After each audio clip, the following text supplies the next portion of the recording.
It's a beautiful Sunday morning for Reek Sam. Welcome back to CAA. How we doing? Morning, Sam. Morning, Kurt. How are you guys? Excited. Yeah, good morning, Freak and Kurt. Yeah, I'm doing good, man. Excited. Any morning that we get to talk PiggyBanx is a good morning. You know, I always start, Mr. Banks always makes fun of me, man, because whenever I start a podcast, I always come with my hype voice, and then I get guests like you. They're just like, "Good morning."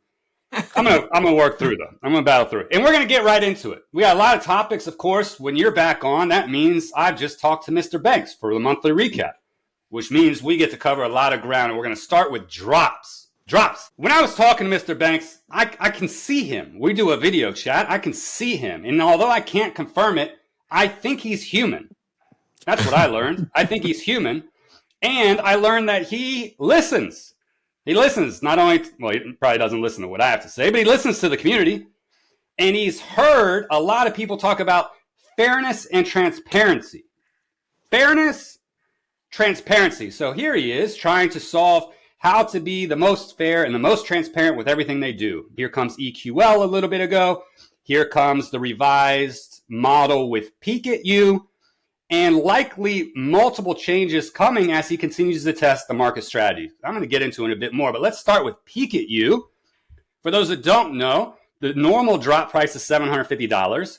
He offered that for the normal variations, but then set a $5,000 price point for specialty variations that you could submit for. You could submit for either one or both. And I heard he got over 200 submissions for these specialty variations and over 2,000 submissions for the normal variation. I thought, my all-knowing ways, I was like, I think the $750 price point is going to be negatively impacted because that, I don't know, maybe if you can't get a PMG, you're going to get less. Nope, you didn't get less. You still got over 2,000, maybe because it's Pikachu, maybe because it's still just an amazing value proposition. Sam, I'm starting with you today. What'd you think at Pikachu? What'd you think of that pricing model as they tested it? Pops, you're like, I'm going to drop $5K on a specialty? Yeah, I didn't for this one, but I don't know if it was like on one of our conversations when we were off air or another chat group or whatever. It was actually one of my suggestions from before. Like, I thought it was a good way for a collector that really connects with the piece for them and that can afford it to really show how much they really like the piece by submitting for a $5,000 piece, because it's not a small chunk of change. So I liked it. It was actually one of my ideas. I don't know how the community received it, so I don't want to take any credit for that, but I actually mentioned it somewhere, I know, before it happened. Okay. Fareed, what do you think, man? So I actually love the art of it, right? I mean, sure, Pokemon, Pikachu, it's not really my thing, but it was a beautiful work. And as far as the concept of separating, 750 versus 5,000, I personally love it, because it gives, if you are a hardcore Pikachu collector or Pokemon collector and you really love this art, it gives you an opportunity to know for a fact that I can drop 5K and just get that piece.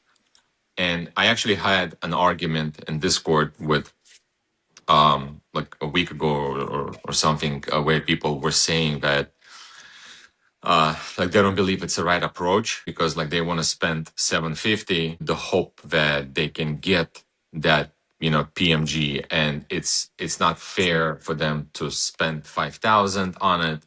It was something along those lines, and basically saying that everybody should have a chance of getting a PMG at 750. I told them I don't necessarily agree with this, right? I think you can love the art, right? But everybody has different means, right? Everybody can afford different things, right? So if you absolutely love the art and you can drop 5K on it in order, for a chance to get a beautiful PMG, I think that's an amazing option. If you don't have an option of spending 5,000, but you still love the art, you still have an option of spending 750 and getting the piece for 750. So I really love that structure. You both are wrong. How about that? Amazing.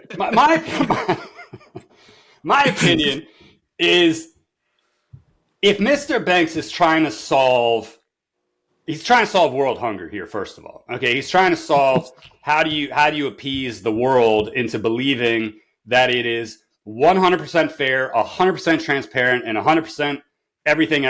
Okay, and you cannot appease everyone. So that's point one. So by this approach, if he's trying to solve fairness and transparency, it didn't get it done because you have 200 submissions, and what? I don't remember how many PMGs were there. 10-ish. 10. So 10 of the 200 got it. Did that run through EQL? Was it handpicked? I don't know the answer to that, but 10 out of 200 got it. So 190 people or more than that offered to pony up $5,000 for a specialty variation and didn't get it. So what are they going to do? They're going to complain. They're going to say, hey, I had a 20%, 10% chance, 5% chance of getting this, and I didn't get it. And heaven forbid that PMG lands in someone's hands that they don't think should get it, whether it be through EQL or Studio Select or whatever the case might be. Now you have the same problem you had. You have the same problem. So is PiggyBanx going for money or is he going for fairness and transparency? I don't think it's money because he could charge whatever the heck he wants for any of this. I've said since day one on this podcast, $750 is underpriced, and I'm going to get to it later in this show. It's underpriced. But two, if you're going for money, that's not it. You're going for fairness and transparency. I don't think it solves it. You're going to get in another fight next week, Farik, about this. But what are you trying to resolve though? I mean, that's always gonna happen because you have 40 to 50 pieces, right? And when it's a drop like such as a Pikachu, which is a very hot art, you're always gonna have thousands of submissions. So there will always be 1,950 people. But that's why you get rid of the submission process. So how do you get it there? So you both are knights, right? Yes. How'd you become a knight? You paid for it. Yeah, Dutch auction. Blind Dutch auction. Yeah. Now, imagine if PiggyBanx runs a blind Dutch auction, which I think is on the table for potential drops. Okay. Now, he's going to test the market. He's going to test all different things. I don't even know what's on the table to be tested. That was trial run 1, which I don't think is the answer personally. Trial run 2, let's say he picks blind Dutch auction. Is that fairer than what he just did with Pikachu? I think it is, because now it's saying, hey, you want the piece? Put your money where your mouth is.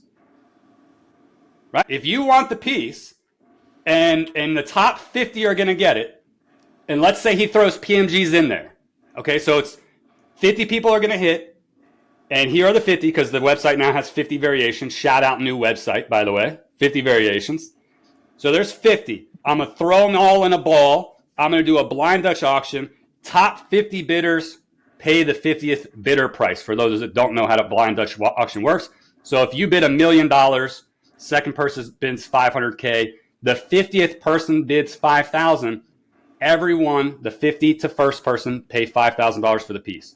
Right? You could buy every piece by bidding $1 million and just hope the 50th person bids something reasonable. Yeah. That ensures that it is completely fair, completely transparent, completely random with the variance, and if you want the piece, come and get it. Talk me off it. I mean, you're still gonna have people complaining, though. I mean, if you're trying to appease to everyone, there's still no solution for but that. Can you complain about fairness and transparency with that model? If that's what PiggyBanx is after, can you complain about fairness or transparency? Yeah, I mean, you make a good point there, Kurt. But I think what we got to be careful of. I think when we talk about fairness, is we got to think about fairness to who, right? And I think you're onto something. I think you're right. I mean, a lot of times when I look at the pricing and I'm thinking like, is it fair? Or I'm just thinking like, okay, when they price it at $750, is it fair to the studio when they know they can get so much more? No. And or when you look at it from the perspective of a big, somebody that is well heeled, they got a lot of cash to burn, and they can afford that piece. Is it fair to them that they have to get extorted by somebody who was lucky enough to hit the draw, and then flip it to them for 4x, 5x, right? Is it fair to them? And if we have a Dutch auction, somebody with less means, is it fair to them that now, they might be priced out? Because And I'm that sure there's at But least is that the studio's concern? If Apple releases an iPhone for $1,200, are they like, well, it's not fair to those people that can't afford an iPhone? yeah, Is that in the absolutely. equation? it brings me to the point which I was kind of like always saying, right? Does the studio really need to defend themselves and saying that we are being transparent or we are being fair? Do they really? Does Apple protect, like defend themselves in their like strategies? They don't, right? They release the product. That's our product, and and with their product, they have different tiers, pricing tiers, right? So if you cannot afford an iPhone Pro, you can buy an iPhone SE. So and I would imagine the same can apply here with the strategy of a Dutch auction. I can imagine the same complaints from people saying, "Oh, so now people, well, who have deep pockets, the whales, they can set the minimum at 2,000, and it completely cancels me out. I cannot even afford PiggyBanx anymore. PiggyBanx is no longer for, like for me. So I can still envision, arguments like this happen. So there could be, to your point, there could be an argument, and that's why I think we need to dissect it a bit. There can be an argument for what that does to community growth because you might price people out. But I do think it eliminates the fairness and transparency. Now, again, because I'm not equating fairness to whether you have the means. Not everyone has a means to go buy a Rolex. Is Rolex being unfair by pricing their pieces at what they do? No, like that's the Absolutely. price you have to pay to get a Rolex. So I don't know that especially as PiggyBanx is saying, we're fine art. We're the Andy Warhol of the generation. We are PiggyBanx. I don't know if that matters. And I am with you, Freak. I don't think they need to defend themselves. My wife has actually said in all her knowing ways about PiggyBanx since I debrief her daily, she's like, hey, you can put the pieces in whoever's hands you want. Well, that's not what the community thinks. And the community is wrong on that, those that believe that. The PiggyBanx can do whatever the studio wants with their art. So, But since they are saying, hey, we hear you. And we've always been about community. We've always been about our collector base. So if you want fairness, let's solve it. Let's solve it. as far as transparency and fairness, I think it definitely should clear up that thing. I'm not saying it's not going to open up, other, concerns, but as far as fairness and transparency, yes. Can you imagine if you're Mr. Banks? Man, I've lost sleep on this topic on behalf of him. Imagine if you're Mr. Banks and you're putting out the best collectible art in the game. And you have to decide, pre-EQL, you have to decide who you're going to gift money to. I mean, that's what you're doing. You are gifting money to people by letting them hit the drop. Roman just did a video on it. Roman Sharp just did a video on it the other day. He's like, I paid $500 for this piece, and now it's worth $20K. I think he overestimated, but you get the point. Yeah. And when he did the Ronaldo crown, which was not EQL, that's exactly what happened. Who's going to get, even though it was a $1,500 drop, who's going to get a 3X, 4X, 5X, 6X multiple? There you go. You're welcome. Happy holidays, whatever you celebrate. Happy holidays. I've just given you a bag of money. But that stress has to just weigh on him, and there's no way he wants that. I don't even want that for him. Like I said, I think he's human, and I don't think he can do that forever. So if he needs to get out of the mode of I'm gifting you money, then pay up. It's underpriced. It's underpriced. Let's the piece sell for what it's going to sell for. If the community values it at $600 in a blind Dutch auction, guess what it's going to sell for? $600. If it's going to sell for, and I don't think he's going to do it on every drop. I think he's going to be strategic and he's going to do what he did like Peek at You.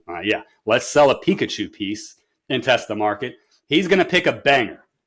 He's going to pick a banger, and I bet it's going to be the banger every month is what we discussed. He's going to pick probably what piece a month, and he's going to test the market with different strategies. So if you think about whatever the best piece in December that's going to come from a studio's mind, not the best piece, but a piece that we know has a large multiple on it, he's going to do it and let the chips fall where they may. And what it's going to force collectors to do, we've always said, pick a lane. Oh, I hate the lane conversation. But what's happened is everybody submits for everything, even if they're not sure. The non-Pikachu people submit for Pikachu because they know it's a multiple. Now, what this model would also do, if you go blind Dutch auction, you're going to take out everyone that's in it for the money. Exactly. And you're going to get, if you're going to try to curate collectors, you're going to say, if you want that piece, how much do you want to pay for it? So you're also driving deeper curation of your collector base and saying there might still be a multiple on it. If you hit a Ronaldo crown for $5K, you could probably still make more money, but it's not going to be the same. You're going to run away those people that are submitting just for the heck of it. I think that's actually true. Go ahead, Tom. Yeah, no, sorry. I was just gonna ask the question, Kurt. Will it really though? Like, because is the studio going to also tinker with their buyback policy, their guarantee? If like these people, if profiteers are in it and they're in it for the profit, and they know that, hey, I can't lose because I can always just sell this piece back to the studio. Like, so I could bid high on it and I can still get my money back. Will it necessarily take out all the profiteers having that kind of system in place, though? Yeah, I don't know if this is a special market test. I don't think they're going to apply a buyback program during market testing. That wouldn't make sense. Now, if they choose to adopt it in perpetuity, then I think they tweak their buyback program. But during a market test, there's no way they're going to say, I'm going to buy it back for if it goes for 10K. I wouldn't think. I mean, that's just a general policy right now, though, right? So, like, are they going to put a disclaimer on specific drops then? It's like, okay, this one is going to be a blind Dutch auction. It's a fair point. But I think it should definitely help with people flipping pieces. If I think for the same like Pikachu, if you as we said, like really love the art and you put in I don't know 1.5 like 2K and it winds up as a minimum, I'm pretty sure you're buying it like to keep it for yourself, for your collection. So it definitely resolves that flipping concerns. Drops flipping, it drops again curation, and I don't know about you guys. I only have a certain amount of disposable income each month to spend on PiggyBanx and art pieces, and I've got to be a lot more strategic if I think, I don't know, the next piece is going to cost me $2K, $3K instead of $750. It changes the whole game. That's what I kind of, I had this conversation with different collectors before, like all the time. Like I feel like maybe the end game, in my opinion, for the studio is like to be fine art kind of a thing, right? Not your trading cards kind of a thing. So eventually they want to be like a household name in art, right? Not in the worlds of Tops or Paninis or Upper Decks, right? But fine art, right? And which means that you cannot have 100, 200, like 300 of these pieces unless you like Jeff Bezos. So it has to be like, you have to be very careful and particular in what you apply for. You apply only for what you love, and also because it will be in thousands of dollars, right? That's not to say that PiggyBanx might not have a division of the brand which will still release those 100%, at $750 or at $1,000. But I kind of feel like there might be that a bigger concentration in a like really fine art, which might be even less than 40, 50 in a circulation, and it will be really pricey, but you only will be able to afford 1 or 2 a year, but it's going to be that rare special, piece. Absolutely. And I think the op tempo changes. If they implement a blind Dutch auction, and let's say they did it on every piece, every single piece, I guarantee you they could release less pieces each month and make more money. So if you're looking at it from a money perspective, which I know the studio's not, but they will make more money, and they could then be more discreet, more select and intentional with what pieces they release and what their op tempo is. Because right now they're doing 2 a week-ish? Sure. Yeah. And you could drop to 1 a week. What does that do? Now you add scarcity. Now you add all these different things. Now you add, a premium on what everything goes for. There's so many different ways you can go with pricing. It's so important. Here's the major takeaway, though. Mr. Banks said to me they will continue exploring different price points. They will continue exploring different types of auctions, whether they be Dutch auctions, blind Dutch auctions, who knows, anything. And he's far more creative than I'll ever be. So they're gonna continue to look at how they release pieces. Do they have companion sets? Do they not have companion sets? What does that do for pricing? What does that make sense? What does that do for submission numbers? What's the best tempo for releases? Is it 2 a week? Is it 1 a week? Is it 8 a week? I have no idea, but the studio obviously has a tempo that they need to achieve their revenue goals and their collector goals and preserve the value of everyone's existing pieces. All of those things are at the forefront. Now they want to, again, maximize their charitable objectives. And how is that accomplished through all of this? Forefront of their mind, balancing collectability, balancing transparency, balancing fairness. It is undoubtedly going to raise the prices of some releases. And I think that collectors have to know the studio is going to try to find the best balance to manage all of those sort of competing priorities that the studio puts emphasis on. And I don't think everyone's going to be happy. I think they're going to criticize the approach no matter what. But I think that's only because of selfish reasons. I think the people that are going to criticize what they do are going to have distaste in their mouth because they can't get a $750 piece that's worth $5K anymore on certain drops. And they're going to say, well, if I do this blind Dutch auction and I pay $3K and I get canvas, like that's messed up. I overpaid. And that's when you find who's in it for the wrong reasons and not the art. If you're in it for the art, you're willing to pay $3K for canvas. Respect canvas. Put respect on canvas's name. You guys with me on that? I absolutely agree. And I think that's a good message to the community also. Just have patience, right? Stop being negative about everything.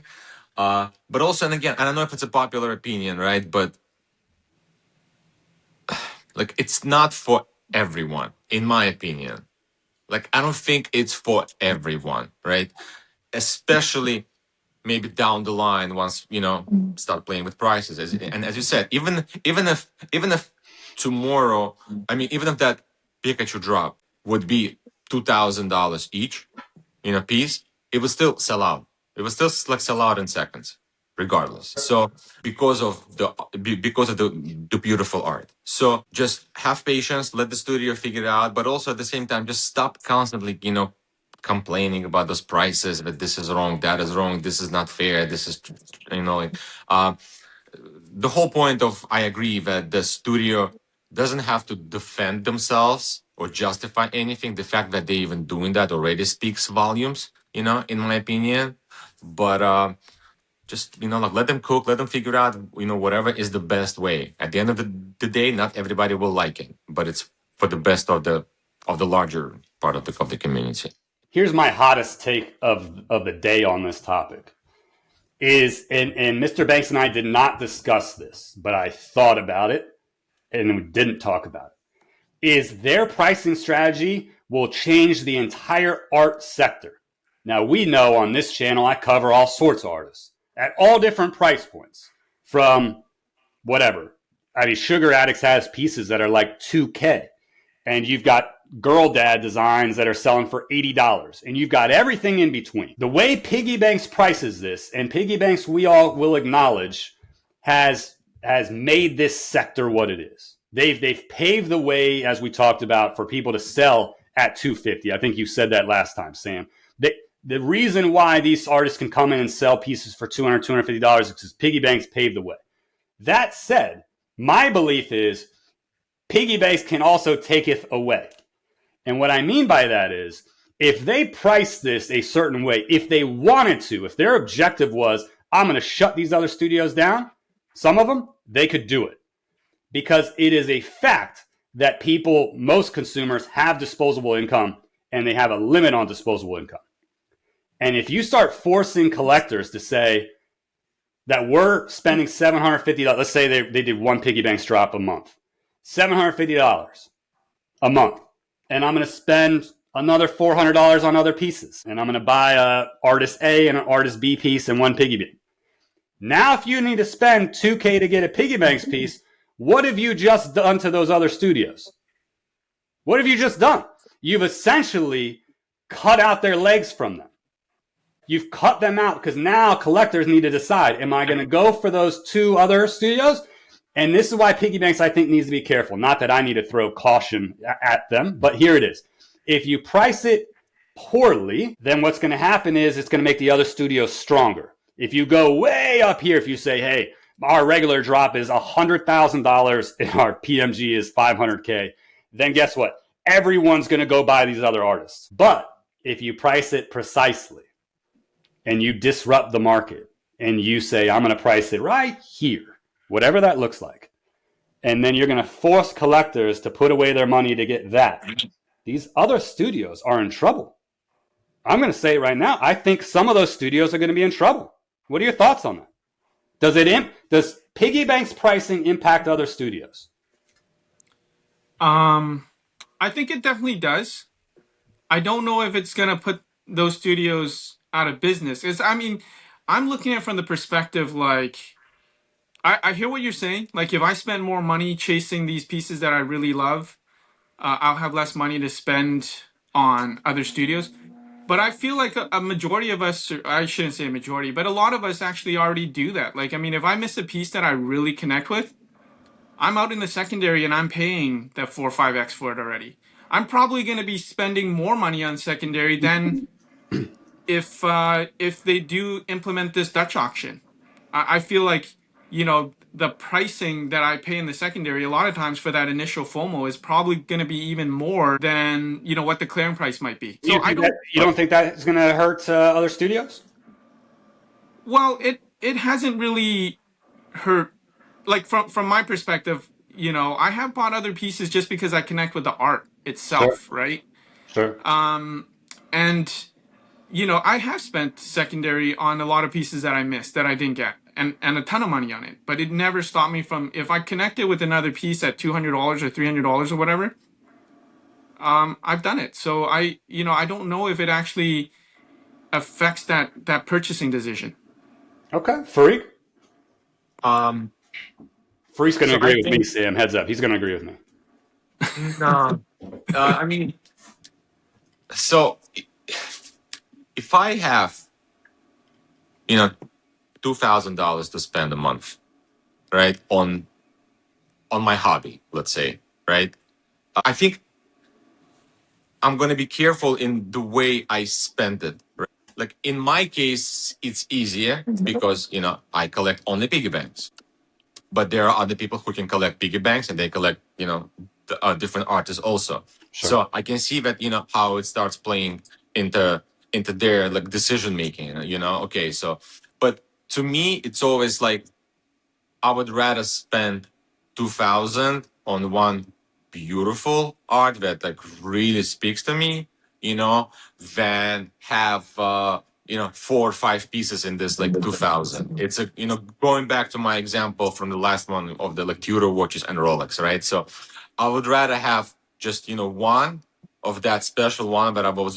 was always looking for, rather than few. But going back to what Sam said about the secondary market, I feel like with that Dutch auction, we might really not see that much of a secondary market if that's going to be the case. I think if something, it might open up a trading market, right? Because you can now apply for, let's say, MJ, piece that's going to come out like next time, which is going to be a Dutch auction. You're going to win it, and somebody has a Pikachu. If you want a Pikachu, it can be like a nice trade. But I think once you actually on a Dutch auction and I put $2,000 that I really want that Pikachu, I'm probably not selling it. It's probably not going to hit the market. Can we acknowledge, are these two of the hottest active sets out there today? King of the City and Collector of Heart? Yeah, I would say so. All right, and how many of you've seen on the secondary market? Of either one? Very few. Very few. You agree, Fareed? Yeah. Very not few. others. All right. If the studio chose one of these sets to do the next blind auction, I'm clearly collecting these sets. Now, I had hoped I would spend $750 and I would get it. And if, to your point, Sam, if I missed it, I'm going to chase it on secondary. which already would be difficult. If they go blind at auction and now it sells for, I don't know how much it would sell for. I now have, I think, even a lesser, to Freak's point, I have a lesser chance of seeing them on secondary. And I'm not going to take the chance. I'll tell you right now, I am not taking that chance.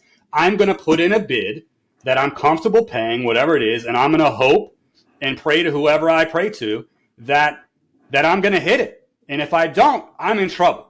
All right, I already know I'm in trouble because someone's going to get a ton of money, or I'm just not going to get the piece, and I don't want to deal with that. With that said, I already now know if he chooses one of these two, and he'd be dumb not to. Okay, he'd be dumb not to select one of these two to run this. If he does that, am I going to go spend $200 on another artist drop in the meantime? I'm going to tell you right now, that answer is no. And I love other artists. There's no secret about it. I love their artists. And to your point, Sam, everyone knows they speak to me. And I'm not going to say I'm going to stop buying, but I'm going to have to curb it because I do have a wife and kids. I'm going to have to curb it. And there are other people in the world, shockingly, like me, that it might not stop them, but it's going to curb it. And if you curb it over the long term, it's going to have a negative impact on certain studios unless they address it and start disrupting themselves. Now, other studios doing great with their value proposition. I'm just saying, this is a warning signal. This is a courtesy warning signal I'm shooting across that says the entire sector better pay attention to PiggyBanx pricing. And then you need to look at your own pricing because I think this matters. I think this is a big moment. Next, all I'm going to say it's quality over quantity. Quality over quantity. You can't disagree with me. Yeah. Partnerships, celebrity positioning. We talked about this last time, and I actually ended our discussion with, "Hey, let the studio do their thing." Well, you know what? You know what's happened? Studio's been doing their thing. Shocker. I saw with my own eyes the fact that Kevin O'Leary, Mr. Wonderful from Shark Tank, is now the proud owner of a PiggyBanx piece. Oh, shit. And not only just a PiggyBanx piece, I'm pretty sure it's a PiggyBanx companion piece. And it's of, I think, one of our favorite sets, one of my favorite sets, Collector Heart. He's a watch guy. I think he got a Collector Heart 01, the Rolex piece. And banger. And he's walking around with a PiggyBanx briefcase now. I saw with my own eye Mr. Wonderful walking around with a briefcase of PiggyBanx. Now, again, who knows how it got there? No, the details don't matter. Doesn't matter. But PiggyBanx is doing this, and I know for a fact they have other celebrities in mind. They're already working on pieces to give to celebrities or sell to celebrities. I didn't ask the details. I don't care how that happens. And to get it to certain people, whether they be professional athletes or musicians or otherwise, like they have a list. They have a list that they're doing, and it's incredible.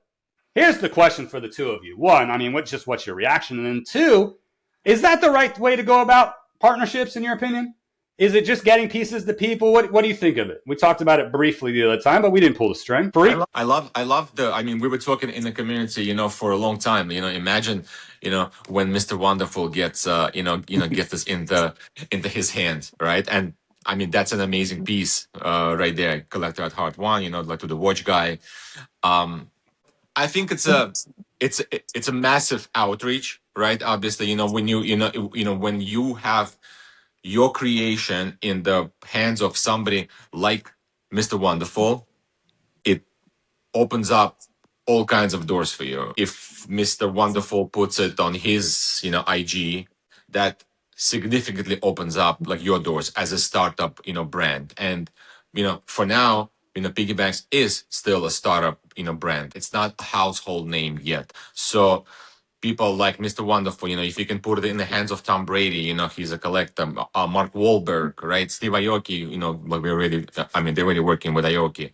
But all these kind of avenues help you, put your name out there with people who really matter. So, I mean, I love it. I'm excited that Mr. Wonderful actually finally has the piece. Pretty sweet, right? Sam, what do you think? Yeah.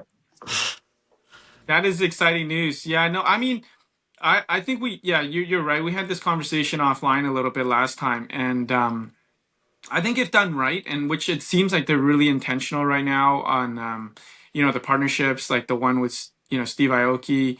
I think those are all good things. I think the one thing that I think if I were in their shoes that I would be a little bit cautious of is, you never want to seem like you're clout chasing. You're just chasing after every celebrity, hoping to put it in their hands. So I'd be a little bit wary of doing that.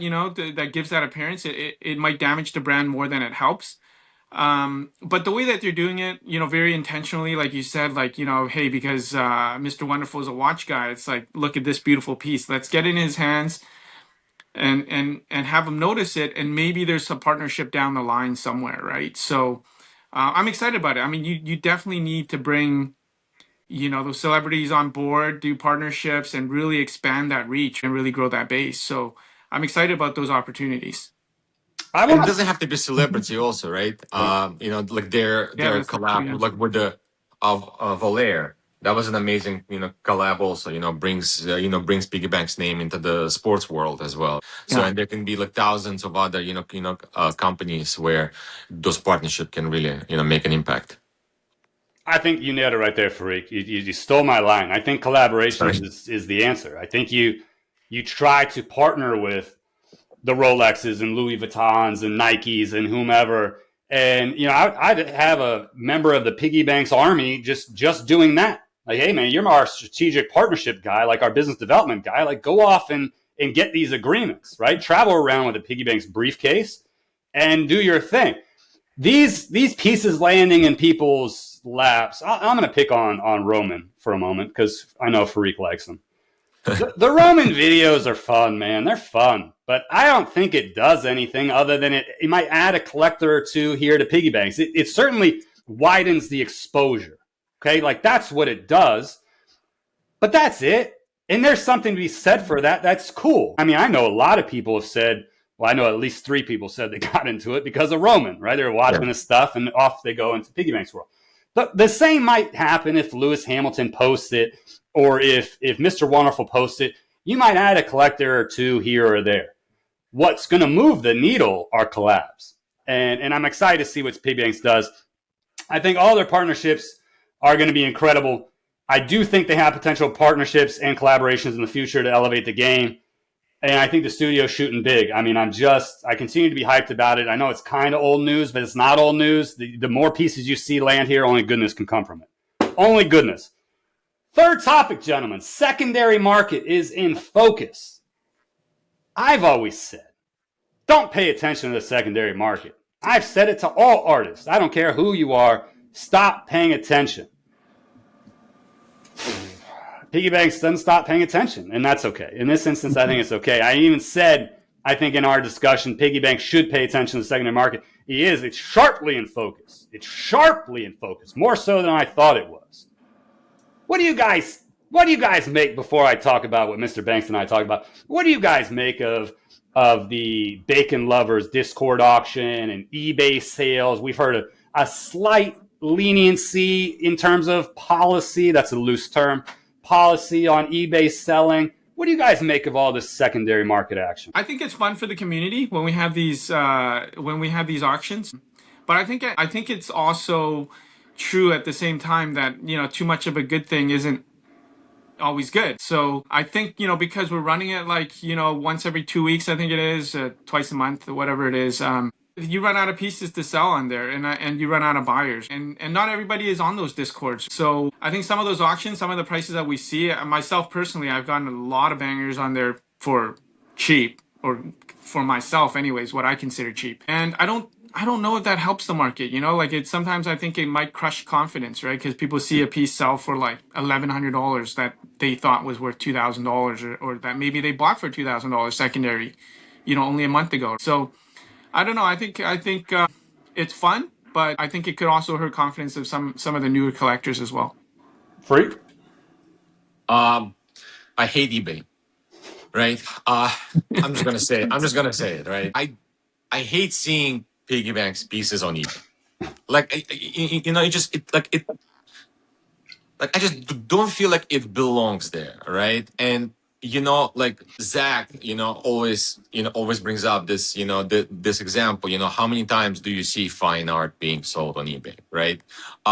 So, and a lot of us do consider, these pieces as the fine art, but I don't think it should be on eBay. That's first of all. Discord, as Sam said, it's definitely fun, and it engages new collectors, where they are able to obtain certain pieces which might have been unattainable on a regular market, because you might have somebody who posts, let's say like Pikachu, I don't know, just for example, like $5,000 in a sales chat, and it's quiet, right? But then they post it on the auction and it goes to, let's say, like $3,500, and the person gladly gets it. So it's definitely an opportunity for somebody to get a piece that they wanted for lower. And I think it engages the community, is fun. But at the same time, I was actually thinking about this like recently. Ideally, what I want to see is some kind of a centralized system, right? Which is just PiggyBanx. Created by them, I mean. And maybe not even Discord. Like I was thinking, if you pay attention, you can have a piece put on a Discord auction and it's going to go up to $1,000. You can have that same piece go on eBay and it will most likely sell for more on eBay. So start thinking, why? I think we have a bigger population of collectors out there who are not on the Discord, right? And then you start thinking, why they're not on Discord? Because do they not know that Discord exists? So then I start thinking a little bit deeper into that. PiggyBanx products are not cheap. So if you go on the average collector base age, it's probably in 30s, maybe like maybe higher, maybe 40s, right? I mean, you have your like 20s also, but Discord is what kind of platform, right? It's like generally for gamers, I believe, right? For like like young people, like for gamers, right? Like to me, I know like Discord was always like such a freaking like headache, to figure out what's where, how, I'm getting used to that. But so does that maybe deter a lot of collectors from going on a Discord, and they don't know what's going on in a Discord, and their only channel is eBay? That's where they see it. That's why pieces sell more there. So ideally, in my opinion, I would love to see eventually having some kind of a centralized system created by the studio outside of Discord, where people can do auctions, sell, trade, and do all that kind of stuff. I think that's going to bring a lot of different collectors from all walks of the world, those who don't even know how to sign in into Discord. All right, banter with me, because I'm with you, Fareed. I'm with you partially. I do think a piece, and Sam, I'm also with you. If you put a piece on eBay, it's going to sell for more than it sells for in the unofficial auction. Do we agree with that? Generally speaking. Yeah. Generally speaking, it's going to sell for more. You got more eyes. It's an established platform. And I agree, people generally haven't liked seeing it. I personally would prefer to see pieces on eBay over the Discord, just because I like the visibility of it. If I'm PiggyBanx and those are my only two options, which, Fareed, to your point, that's not. If those are my only two, I'm picking eBay all day long. Sell on eBay. Don't sell on the auction house. How many collectors just got pissed off at me? That's what I would say. Point two. That's if I were the studio. Point two is I do think the unofficial Discord auction, there's steals. If you are a collector, it's the place to be. But to your point, Freak, you can't find it. You can't find it unless you're in the fraternity or sorority. No disrespect to the females. If you're not in the combined frat and sorority, you can't get there. And that has to drive the studio nuts. If you want my art and you can't get it, you got to go to the website, you got to go to the Discord, and you got to go to the unofficial Discord, and then you got to go to Instagram, and you got to go to the trade chats, and you got to go to the sell chats. Like, oh, that hurts my face. It hurts my face. Now, to your point, Fareed, you go into solution mode. Let's not just present problems. Do you open up your own, like you said, one-stop shop as PiggyBanx, and manage it yourself, which has some pros and has some cons. Does that solve the pain point of people trying to find out where it is? Freak, does it solve it? If you open up your own, people still need to navigate, still need to find their way to it. Whereas eBay, pristine, golden, or established, people know. What's your take on that? Does it solve the singular pain point of people being able to find out where it goes down? I think so. I think it does. If you so in order for you to get the pieces, you have to follow PiggyBanx on IG, right? That's how you know that the drops happen, correct? Sure. So if they do know that, then I think they can definitely, if the studio, posts, here's our website, create username and password, and it's your profile is there, your purchases are there. You click here. That's it's our platform for auctions, for sales, for trades, all that kind of stuff. So I think there's definitely it's definitely gonna help.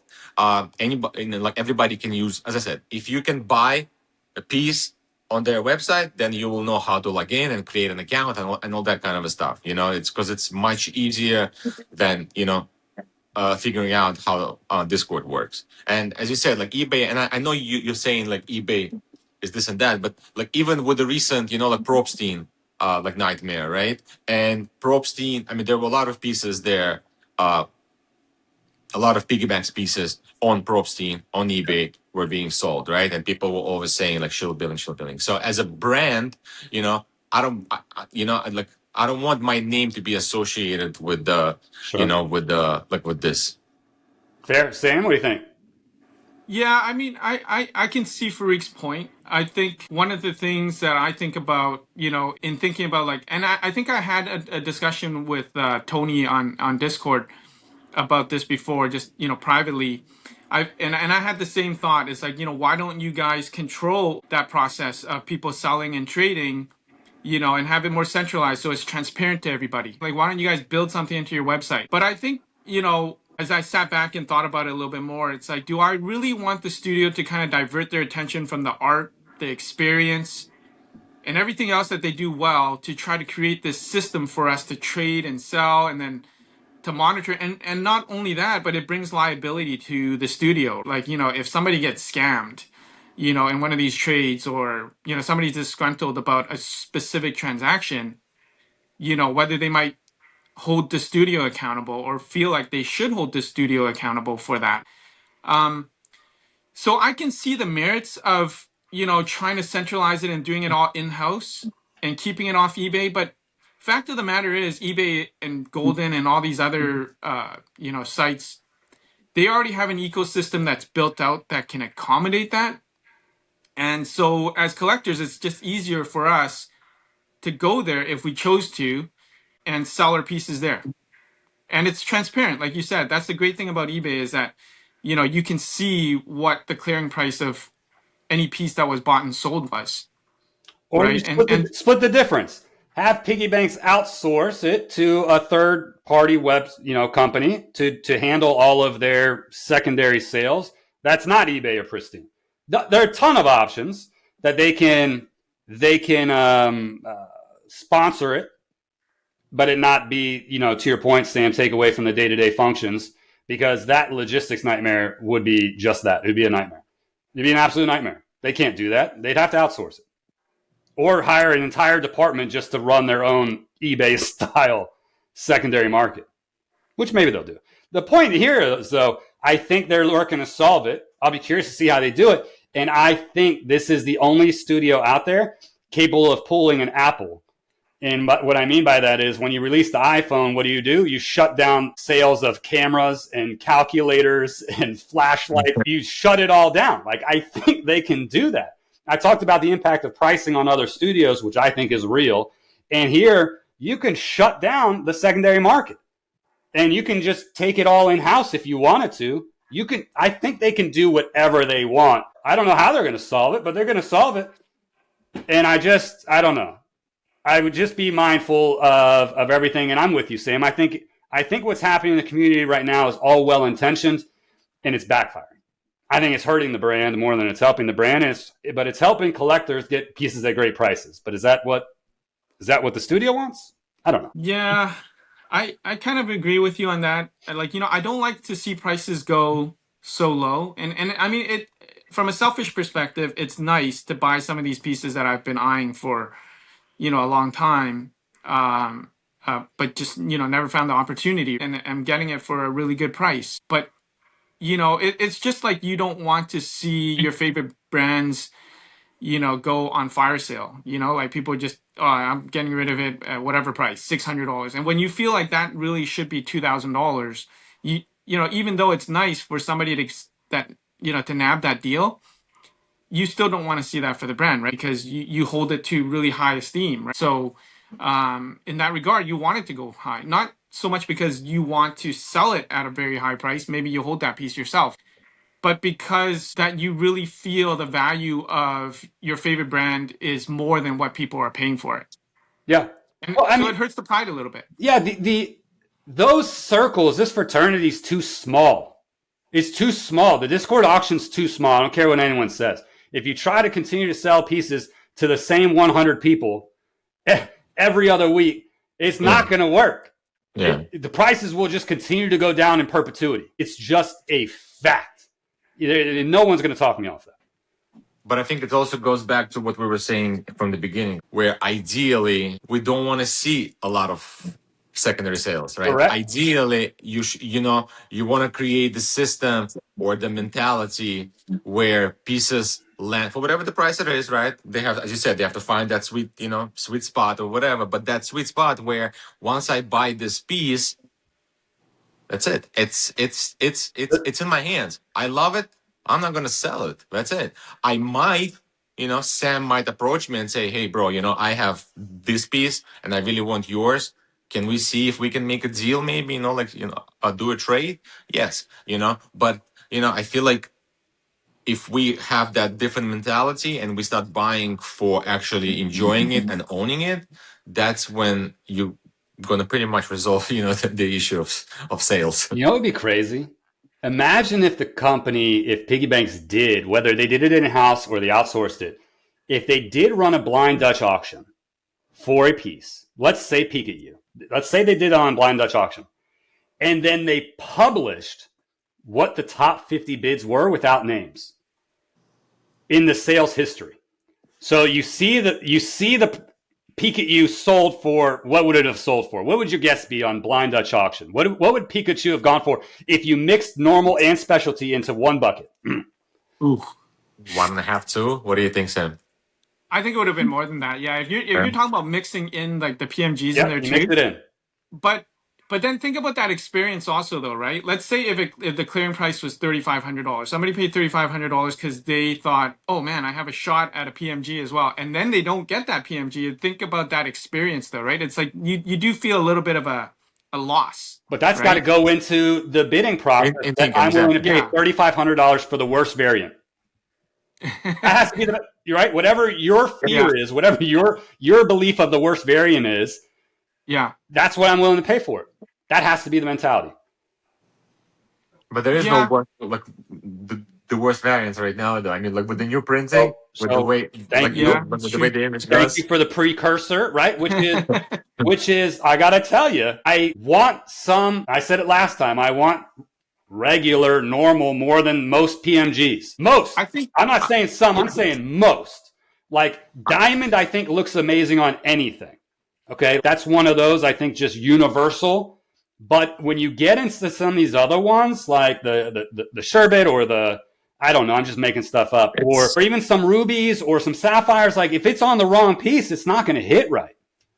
While we're on the topic of PMGs, I don't know, like Sam, what do you think, for example, of, if you are applying for the Pikachu, right?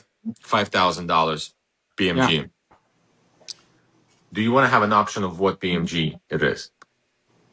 Or is every PMG should be like the same price, right? Because like I always said that, right? So, like certain PMGs to me, as Kurt just said, I would much rather take a regular variant because every PMG has its own art, I guess you can say. If the art is very busy, PMG really is not going to do anything.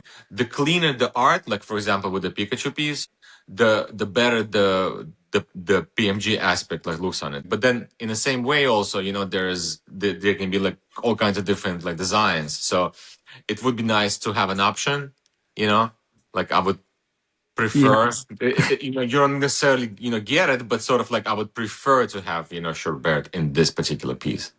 But where I'm going Maybe with they it, can go add ahead, that to Dan. the collector form. Yeah. But where No, I'm going sorry, I with it was is just- if you, let's say whatever, Pikachu goes for 2,500. Okay, that's the 50th highest bid, let's say. And what if PiggyBanx published 1 through 50 bids? And then what does that do to secondary market? When someone, let's say someone does decide to move that piece, now you know exactly what it sold for. But what if there was only one person at 2,500? What if the rest were at 4K? That level of transparency could be unbelievably beneficial to the secondary market because you know the 50th bid, what it sold for, is not actually what it's worth. There's 49 people that bid potentially higher or the same at a minimum. And so I don't know. What do you guys think? Does that level of transparency, would that help the secondary market? Because right now it's like, well, that sold for $750. I don't think it will, Kurt, because what you're saying though, and I agree with you. There's transparency on what the top 50 would have paid, but all top 50 would have got the piece already because you're talking about it cleared at the 50th price point, the 50th bid. So yes, there's somebody that bid 10,000 for it, but that's one person. That one person got it at 2,500, just like you know you did at 2,500. So that doesn't create a buyer list because those guys all got it too. Does it help us? So all you would want to know is what it sold for? Is that what you're saying? No, I'm just saying that it wouldn't necessarily help, you know, because you know that there was 40 people or 50 people, sorry, that was willing to pay a price higher than the clearing price, but all 50 of those people got it for, you know, that price. So if there were more buyers that were willing to pay more than that 2,500, then they should have appeared on that list already, right? But maybe, you know, but maybe like there may be a big collector that hasn't joined yet, right? And then when they see that transparency, then it gives them the confidence to buy higher. I can see how that benefits, but I'm just saying more like in the immediate aftermath of that auction, I don't think it really helps that secondary price because everybody that was willing to pay over 2,500 already got it. So I'm gonna get to Farik in 1 second because he's itching to say something. I saw it. Okay. Sam, here's the thing. I used to, as I told you, I used to be a one-of-one football card collector, sports card collector, basketball, whatever. And I would buy cards off of eBay, Golden, and I would pay a price. And then when I went to sell it, however long later, because I definitely moved some cards on secondary, someone would always pull up the sale and be like, well, you paid whatever, 2K for that. It's like, yes, I paid 2K for this one-of-one game-worn patch auto that you'll never find out of like a $30,000 product. And I was one of however many people saw this auction run, this 24-hour auction. Does that mean that's all the interested buyers? Absolutely not. Like, am I held to my own comp because the 100 people that were there during that 24-hour auction? What about the other 8 million people in the world who might not have seen it? That's what I equate PiggyBanx to, is you've got this small group of eyes looking at any given auction, any given submission window. Heck, I've missed submission windows because I'm busy at work or something, right? And if I pop up, I might bid higher. So I hear you that those people have the pieces. But as a buyer on the secondary market, I guess the question is, what level of transparency helps you more? The sale price or all the bids? I think, I mean, Sam, I think with the Knights we had this transparency. I think we saw, I think like with the Knights Dutch auction, we saw all the all the bids that everybody submitted. I don't remember the highest one already, but it was a pretty high number. I think to Kurt's point, this transparency, I think, will show to people that, I mean, we might all get that piece at $2,500, right? But if we see that, you know, there were like 10 people who put in $4,000, $5,000, it shows to the studio also that there were 10, 15 people who were willing to pay $5,000 for that piece, right? What I fear is what on the secondary market, so now, if you didn't get that piece and you do have that list. I mean, I'm sorry, if I got that piece at $2,500, but I'm not married to it and I want to, make quick money, and I have that transparency list, and I see that there were 10, 15 people willing to pay $4,000 to $5,000 now. Now I'm going to the, secondary and saying, hey, it's on the market if you want it for, like $5,000. So, but at the same time, it's happening anyways, regardless. So I think this, transparency, there's no negative really that, buyers and sellers are always going to make up their own data points. Doesn't matter whether you have it. Any data is good. I like more transparency in the pricing. Yeah, it definitely helps the market. It builds confidence. So I do think that we need some kind of centralized. I think a few people have tried it. We've seen NerdWorth, and there's a few other spots where you can try to, gauge market prices. But, to your earlier point, there's like no centralized kind of, site where we can see those past transactions, whether private, eBay, wherever. And we're forced to go to all these different places just to try to figure out the value of a piece when you're trying to like make a trade or, move it somehow. So, I do like the idea of the transparency from, the blind Dutch auctions, like you said, showing all the bids so you know exactly, how much people really value that piece at. Well, also, if let's say I'm a buyer and I missed it, I submitted a bid for Collector Art 03 and I didn't get it. I kind of want to know how far off I was. That's true. I mean, I would know to a degree with what it sold for, but it's like, did I get lucky? Was there a $8,000 gap between number 50 and 49 so I can start saving my money for the Collector Art 04?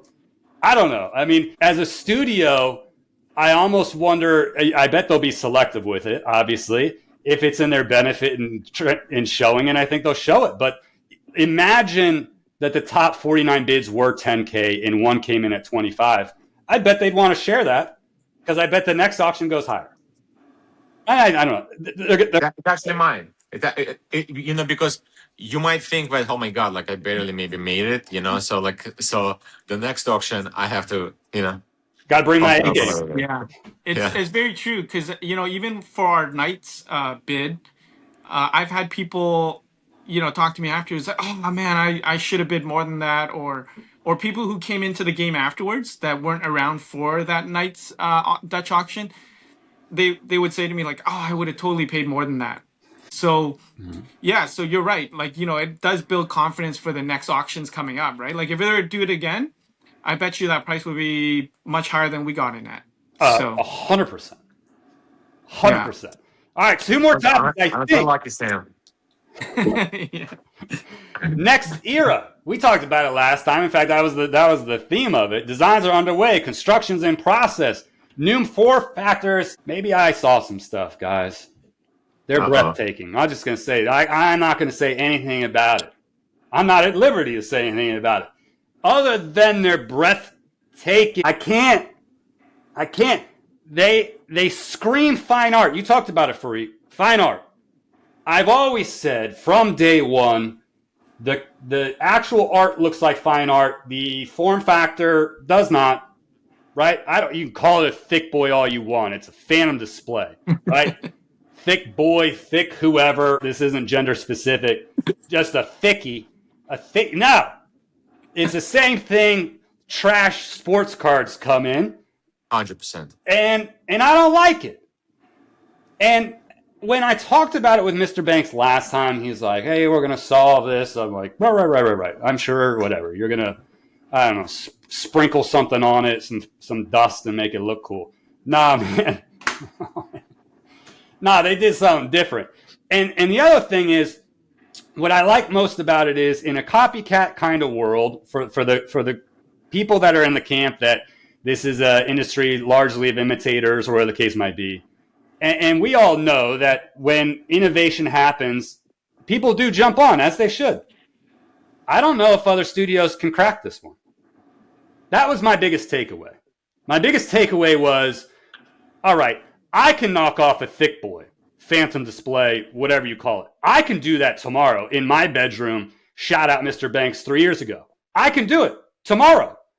No, you can't do it.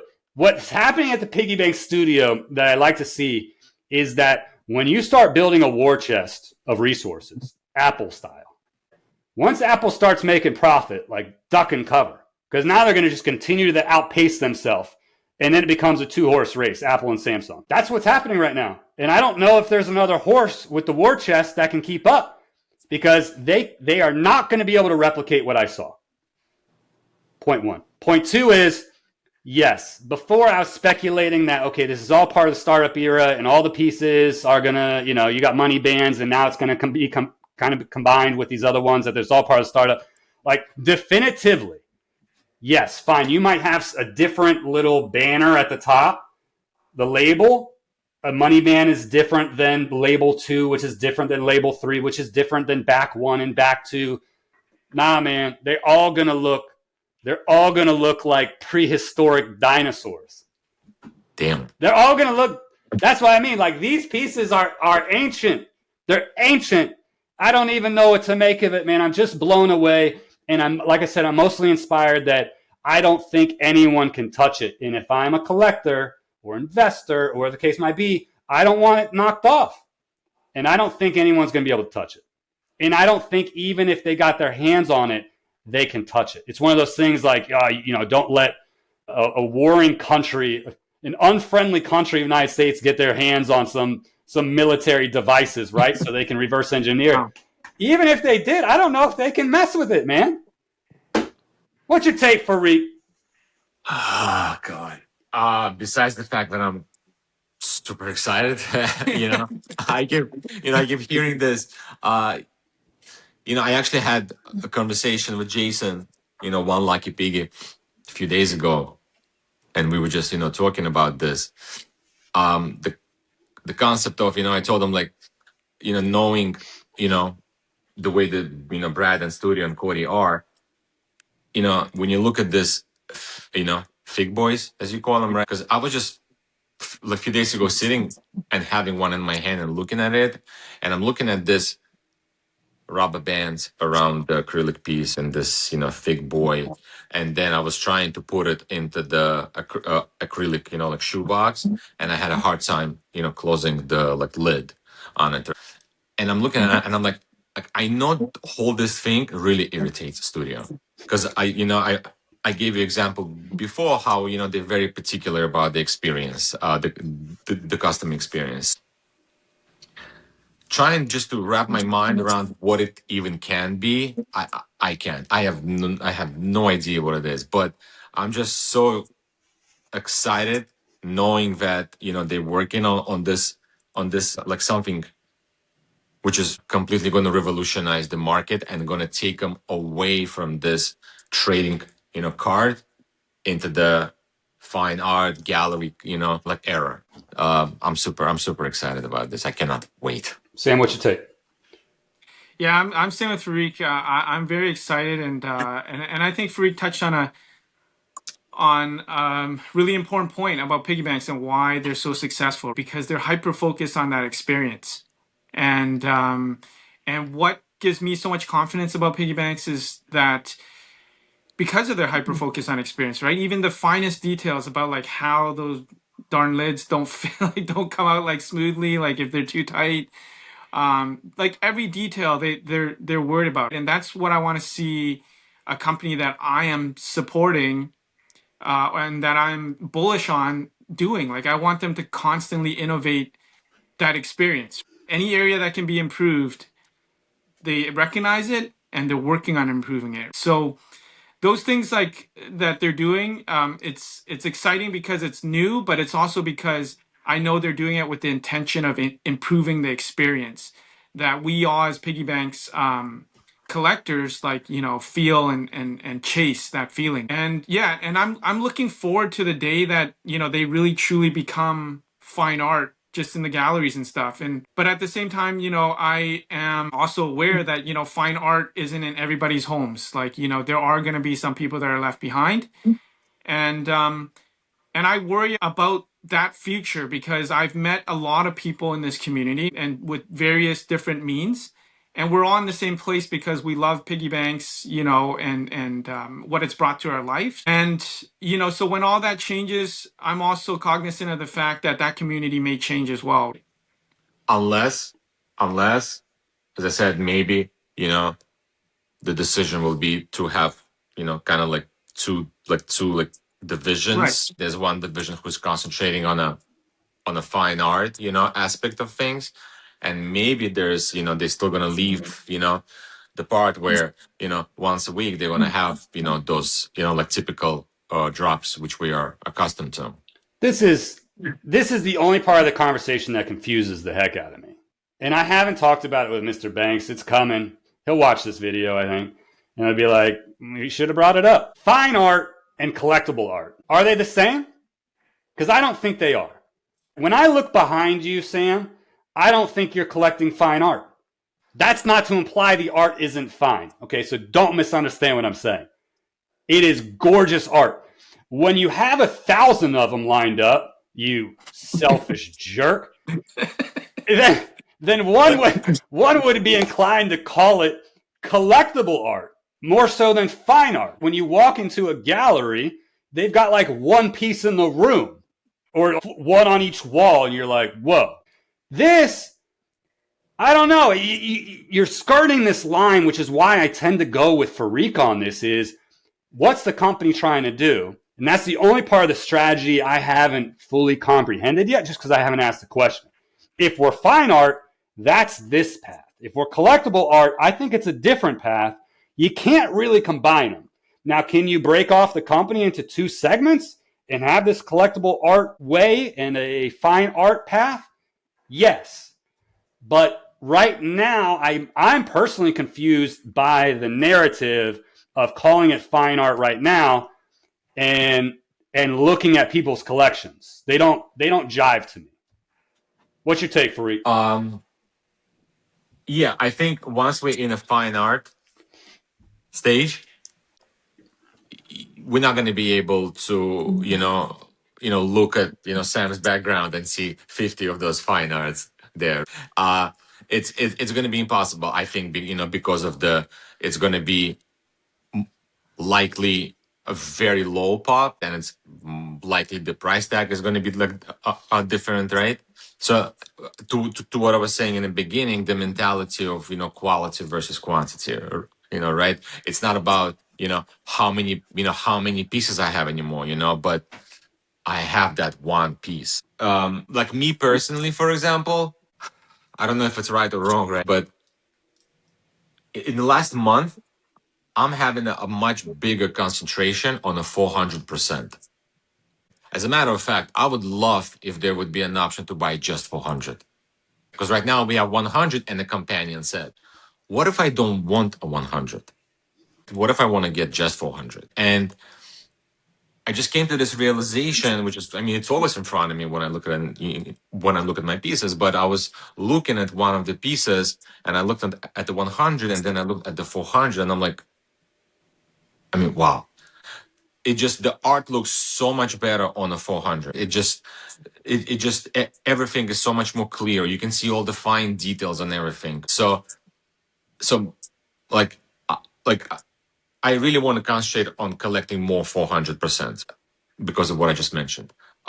So whatever that next stage is, you know, which you know, what you're not saying, but whatever that design is, right? Whatever, I mean, we do know that it's probably gonna just completely explode the market, and so I'm excited. I don't know. I think people should just concentrate on realizing that it's quality of the art, not how many pieces of it you have. I will say this though, just so anyone who listened to this doesn't clip me and be like, hear what Kurt said, the PiggyBanx isn't fine art. You know they're out there. I'm gonna get 200 DMs about it.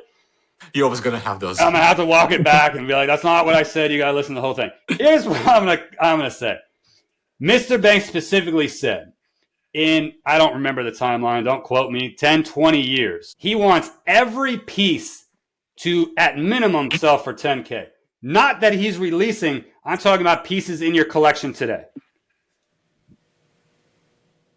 Okay, that's his vision. He's like, okay, so I'm going to take the company to the stratosphere, and all the pieces that have ever been released should be $10,000 in value at a minimum. So when I say it's not fine art, I'm just saying that I'm confused by, I can't afford 8,000 pieces of fine art, Sir Sam style. So it's, you got to, I don't know. Is it collectible art? Is it fine art? I want more clarity. I'll get it one day. Any save rounds on that, Sam? Well, you know what? You're right about that. I mean, we're in this weird space right now. We're in between, right? I mean, like in fine art, you also don't have like PMG versions of the Mona Lisa or something that's $100 million more or whatever, So fine art is normally like it is on canvas. It is on, and which ironically, a lot of the collectible art community dislike because it's not in their, I wouldn't say preferred format, or maybe it is preferred format, but what they're used to in TCG, like, it's cardboard, foil, whatever. So yeah, we're in this really weird space right now, and I don't know how that transition is going to look like, but I trust the studio to kind of take us there, when we get there. The new form factor, I said June 1's a cutover date. Mr. Banks politely said, hey, that's what I said, but if it's not June 1, don't flip out. When it's right, it's right. Maybe it's May 1st. Maybe it's August 1st. Maybe it's tomorrow. I don't know. Point is, there's going to be a clear line of delineation between the startup era and the new era. And don't wait with bated breath for a particular date on the calendar. Don't circle it yet. It's coming, okay? Just to be clear to everybody. Everyone's all changing their plans. They're like, but I already circled it on the calendar, Kurt. I sketched my vacation around it. Yeah. Next, of course, the theme, two more topics is the studios listened and heard the community. As I said, they're paying attention, maybe more so than they need to be. Transparency, fairness at the front of the mind. It's been heard. They're going to address it all, and change will be hard for some. It's going to be hard. You said it, Sam. It's going to be hard for some, and I don't think they're ever going to make anyone happy. But at some point, the studio needs to stiff arm, be an arm's length away from all the complaints. The problem with any startup is you build a passionate collector base, which PiggyBanx has. And then this community sort of turned into, like I said, a fraternity, sorority. I won't use less desirable terms like cult or whatever it is. This whole band of brothers and sisters, this fantastic thing.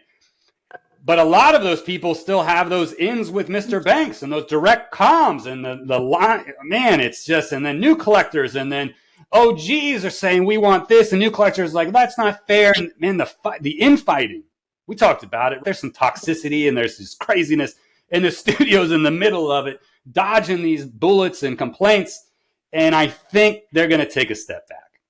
I think they're going to take a step back and say, to your point, Sam, I'm not going to waste my time mitigating all of these things. Like, I can't respond to the 1,000 requests I get a day. And so I'm going to focus on producing fine art. And I'm going to do what I think is the most fair and the most transparent, that supports our growth and supports charitable giving.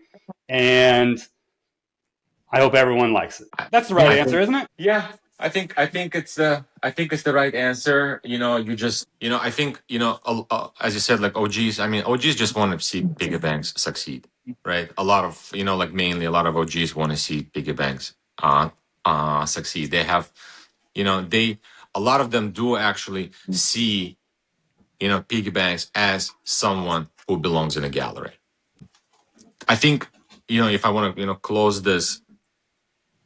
To have a closing statement, this Roman Sharf's story, I think, came at the right time. We spent a lot of time talking about the secondary, about money, about the future of the PiggyBanx, and I think he said it, the best there. We still have, a lot of collectors who are, are here with this mentality, I should be able to sell, for a good money. We need this, liquidity, we need this, we need that. And I think, the mentality of any collector, like if anyone wants to have a takeaway from this, in my opinion, right? The takeaway should be, don't concentrate on any outside noise.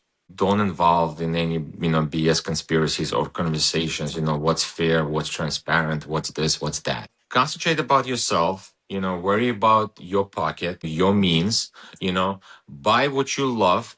Don't worry about, how much you can, sell it for. Don't worry about, am I buying a profitable piece? Am I going to lose on it? Don't worry about any of that stuff. Just worry about, being a good member of the community, obtaining a piece that you really, really love. Don't, there are people who have, 50, there are people who have 100, there are people who have 200 pieces. They do, they started early, don't worry about them. You're not in a race for anything here, right? Just worry about, being a good member, collect what you love, get the pieces that you want in your pocket, and just keep them and cherish them. Don't worry about the whole investment factor, that how much I'm going to sell it for down the line. That's my closing statement, I guess. I'm going to throw in a mid-closing statement, and then we'll come to you, Sam. Here's my opinion, just on this entire segment. I am convinced, and for those that don't know, I don't try to belabor the point, I have studied business strategy for some of the top companies in the world. Apple, Google, IBM, you name it. I have poured through case study after case study after case study, worked in cohorts on business strategies and disruptive strategies and innovation technology. This is what I do. I am convinced, deeply, 3 conversations in, deeply convinced from a business and strategic standpoint that PiggyBanx is heading in the correct direction and they're making necessary decisions to advance their business model. I am convinced of it. And like I said, decades of studying business maneuvers and disruptive strategy. I am also convinced it will not be ideal for every collector. No model is. Okay, that's just get it out of the way. Anyone who wants to complain, just complain. Just write it down in your notebook. Throw it aside. It's fine. Hang on, like you said. Enjoy the ride for it. Recognize that the studio is going to continue to test strategies to precisely pinpoint how to best proceed. They're not going to do anything to harm their collector base. So when we talk about all these things, and a lot of this is speculation, just saying, hey, what are they going to do? This, I don't know. Is it going to be a straight auction? Is it going to be a Dutch auction? Is it going to be a blind auction? Is it going to be more pricing of regular and specialty? I have no idea, sincerely. I have no idea. I just like the blind Dutch auction because I thought it was the fairest and most transparent. I have no idea. They're going to continue to test it, and they're going to do what makes sense for everyone. Like I always said, just enjoy it. Be strategic, though. Here's your word of caution.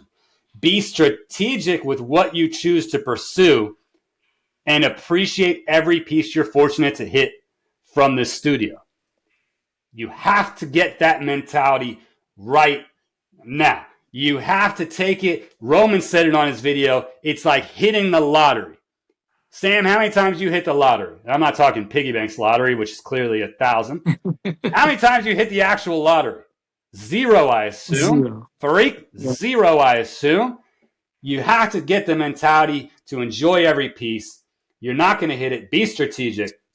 PiggyBanx is committed to its audience while steadily enhancing the long-term value of every existing piece. I have no reason to doubt every piece won't be worth 10 grand. It's not going to happen overnight.